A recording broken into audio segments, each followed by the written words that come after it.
Hello viewers, अगर आपने मेरे चैनल को अब तक सब्सक्राइब नहीं किया है तो प्लीज़ सब्सक्राइब कीजिए by clicking this red icon and don't forget to press the bell icon.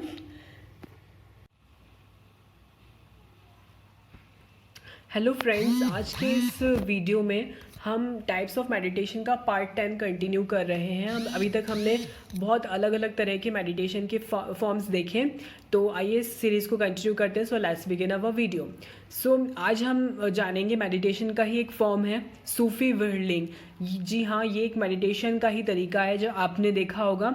ये एक डांस का फॉर्म होता है। जो सूफी संत रहते हैं या फिर जो भी हैं, ये इस तरह से सर्कुलर पोज में सर्कल्स के फॉर्म में घूमते हैं, और ये भी एक ध्यान करने का उनका एक तरीका होता है। तो इस सूफीज़म में ये वाला प्रचलन में है। अब इसके बारे में जानते हैं बहुत important facts. So let's begin the session.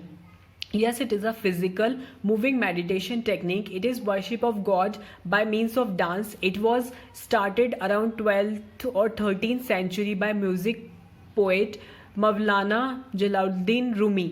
It looks full of energy, passion, ease and mystic. It has an outstretched posture by pointing one hand upward and the other downwards, continuously rotating like a planet around the god and hence worshipping him. It celebrates the divine form by means of holy dance form. The people involved in the dance are called dervishes.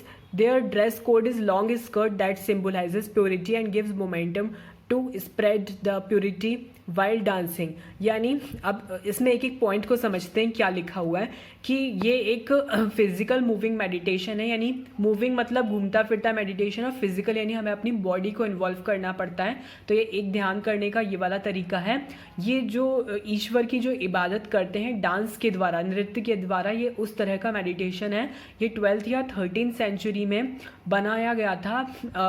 संगीत के एक कवि थे जिनका नाम था मौलाना जलालुद्दीन रूमी द्वारा। इसमें बहुत एनर्जी, बहुत पैशन, बहुत रहस्यात्मक तरीके से इस मेडिटेशन टेक्निक को हम जानते समझते हैं। इसमें एक पोस्चर होती है जिसमें एक हैंड आपका हाथ ऊपर रहता है और दूसरा नीचे की तरफ रहता है, और आपको कंटिन्यूअस घूमना होता है एक ग्रह की तरह जो कि भगवान के चारों तरफ हों और उनकी पूजा या इबादत कर रहे होते हैं। और इससे आपका जो डिवाइन जो भी तरीका है उसको आप सेलिब्रेट कर सकते हैं डांस फॉर्म के फॉर्म में। और इसमें जितने भी लोग इन्वॉल्व होते हैं वो डरविशेस कहलाते हैं, और उनका ड्रेस कोड होता है। इसमें ड्रेस कोड ज़रूरी है, स्कर्ट होता है, क्योंकि स्कर्ट पहन के जो आपका मोमेंटम है घूमने का वो बहुत पॉजिटिव होता है। और वाइट कलर का या लाइट में कलर में इसलिए पहनते हैं जिससे कि वो प्योरिटी को पूरा अपना मीन्स स्कैटर करें। तो ये काफ़ी इंटरेस्टिंग मेडिटेशन टेक्निक है। नाउ स्टोरी बिहाइंड सूफी व्हिर्लिंग। अब इसके पीछे कहानी क्या है? It is believed that Rumi was very much thankful to the prayer of God that he expressed his devotion in form of happiness by whirling round and round. That there are by many stories, but this is the most famous one. यानी काफ़ी सारी stories हैं सूफी व्हिर्लिंग की, लेकिन सबसे famous story है कि रूमी जो थे वो इतने खुश थे और इतने थैंकफुल थे भगवान जी के आशीर्वाद के लिए उनके प्रति, कि वो उन्होंने अपना जो डिवोशन था, जो थैंक यू बोलने का तरीका था, उसको घूम घूम के राउंड राउंड इस तरह से एक्सप्रेस किया। तो ये कहानी है। दूसरी स्टोरी कहती है कि गोल्ड स्मिथ जो प्लेस है वहाँ की है। तो उनके अनुसार था कि किसी टाइम रूमी जो थे वहाँ जो सुनार थे उसके पास गए सर्कुलर मोशन में, और जो हैमर की साउंड थी यानी जो उसकी हथौड़े की आवाज़ है उसको सुनते हुए, और वो उसी क्षण वहाँ पर बेहोश हो गए जिस टाइम उन्हें भगवान जी का आशीर्वाद प्राप्त हुआ। तो इसी मोमेंट को देखते हुए जो डरविशेस हैं वो भगवान जी के जो आशीर्वाद है उसको इस घूमने के फॉर्म के डांस में वो सेलिब्रेट करने लगे। और कुछ लोग ये समझते हैं कि दुख की वजह से जो है वो मतलब जब रूमी के जो स्पिरिचुअल मास्टर हैं जब वो ख़त्म हो गए थे तो वो 3 दिन तक कंटिन्यूसली इस डांस को करते रहे थे। तो ये भी एक उसके पीछे धारणा हो सकती है। तो कोई भी इसका रीज़न हो, लेकिन असल रीज़न जो भी था इसका, लेकिन ये फॉर्म ऑफ बहुत इंटरेस्टिंग मेडिटेशन है। अब इसमें क्या होता है, इंपॉर्टेंट पॉइंट्स हैं इसमें। People of Mevlevi order still practice this dance form, यानी मेवली ऑर्डर के जो लोग हैं वो अभी भी इस डांस फॉर्म को प्रैक्टिस करते हैं। It has been portrayed in many Bollywood movie songs showing extreme purity love and devotion. ये काफ़ी सारे आप मूवीज़ में भी देख सकते हैं। In Sufism it is called समा, सूफीज़म में इसको समा कहते हैं। It may be regarded as the planets and the sun rotation and revolution in the cosmos after getting energy from the God. Mevlevi order के जो लोग हैं वो आज भी सूफी वर्लिंग को कंसिडर करते हैं, इस तरह का डांस फॉर्म करते हैं, मेडिटेट करते हैं। ये काफ़ी सारी बॉलीवुड मूवीज़ में दिखाया गया है जो कि बहुत अनंत प्योरिटी को, डिवोशन को पोर्ट्रे करता है। सूफीज़म में इसको समा कहते हैं। इसको हम इस तरह से मान सकते हैं कि जितने भी प्लैनेट्स हैं वो सन के अराउंड रोटेट कर रहे हैं, क्योंकि उन्हें गॉड से एनर्जी मिल चुकी है। वो इस तरह का कुछ सोच के मतलब इसको मेडिटेशन का फॉर्म मानते हैं।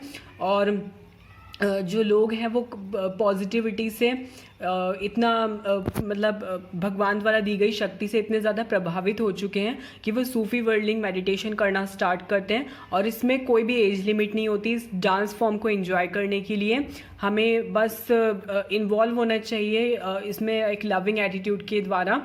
तो ये कुछ इंपॉर्टेंट पॉइंट्स हैं जो आप सूफी वर्लिंग से सीख सकते हैं। It is a very interesting and very mistake form of meditation technique.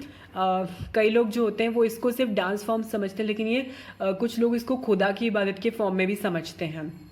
Now अब इसमें लॉन्ग वाइट स्कर्ट क्यों पहनते हैं, क्योंकि जो आप सर्कुलर मोशन में घूमते हैं उसकी स्पीड और मोमेंटम को ये बढ़ाता है। कुछ एक अदृश्य शक्ति होती है और ऑरा और भी ज़्यादा पॉजिटिव होती है और प्योरिटी मिलती है। तो ये जो कंटिन्यूस वेव्स रहती हैं पॉजिटिविटी को बढ़ाती रहती हैं। और इसमें फ्लूट जो इंस्ट्रूमेंट रहते हैं, इसको ने और गुरनाना अफ्रीका से है जो भी है, इस फ्लूट इंस्ट्रूमेंट नेम है। इसमें ये वाली फ्लूट जो है वो बजाई जाती है। नेक्स्ट है इसमें स्टेप्स कौन कौन से होते हैं। 4 स्टेप्स होते हैं इसमें सूफी वर्लिंग में। सबसे पहले होता है नाथ देवरी विलद रोटेशन एंड फाइनली टक्सिम। हो सकता है मैंने प्रोनाउंस गलत किया हो, आप करेक्ट प्रोनाउंसिएशन इसका पता कर लीजिएगा, पर इसमें जो स्टेप्स हैं वो इसी नाम से हैं। तो नाथ में हम क्या करते हैं, सोलो सिंगर्स मोहम्मद के लिए गाते हैं और फिर फ्लूट म्यूजिक या फिर इंस्ट्रूमेंटल को प्ले किया जाता है। फिर देवर विलद में डांसर्स ब्लेंड करते हैं, एक दूसरे की जगह पर आते जाते हैं। फिर मेन पार्ट ऑफ जो डांस होता है वो होता है रोटेशन। यहाँ पे आपके घूमना शुरू होता है, पोजीशन फिक्स होती है डांसर्स की और लीडर की।